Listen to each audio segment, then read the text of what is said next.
In recent days, we have witnessed exciting events related to the liberation of hostages, predominantly women and children. Unfortunately, to achieve this, Israel was forced to make significant compromises, including halting military actions and releasing arrested terrorists, which carries the risk of their return to terrorist activities.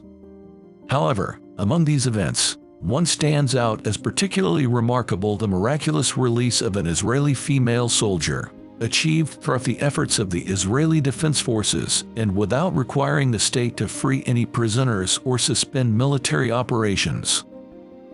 Regrettably, this remains the only instance of such a release to date. In one of our previous videos, we talked about the prayer of this soldier's mother, which preceded her release. However, it turns out that not only the power of prayer was involved in this miracle. The soldier's uncle shared his story about a promise he made, which, in his belief, also played a significant role in the liberation of his niece.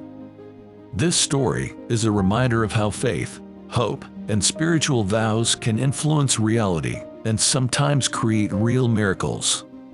Despite being a non-religious person, the soldier's uncle decided to observe one Shabbat in honor of his niece. He went to his son, who had become observant, done teshuvah, and asked to be hosted for that day. Staying with his son, the uncle observed the entire Shabbat day. In the morning, he visited the synagogue, where he was invited to read from the Torah. After the reading, he prayed for the liberation of the soldiers. Suddenly, the uncle made a serious promise to his son. Here is what he shares about it.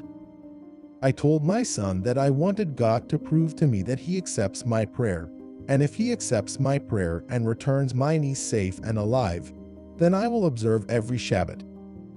The next day, a miracle occurred. Lori, the niece, was freed. The uncle was completely astonished by such a swift response from the Almighty to his promise and prayers. He could not even have imagined that the Almighty would respond so quickly.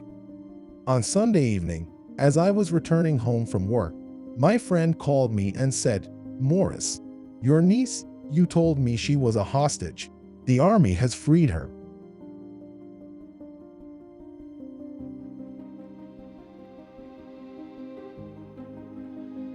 This story shows that the Creator loves and helps everyone who asks for His assistance.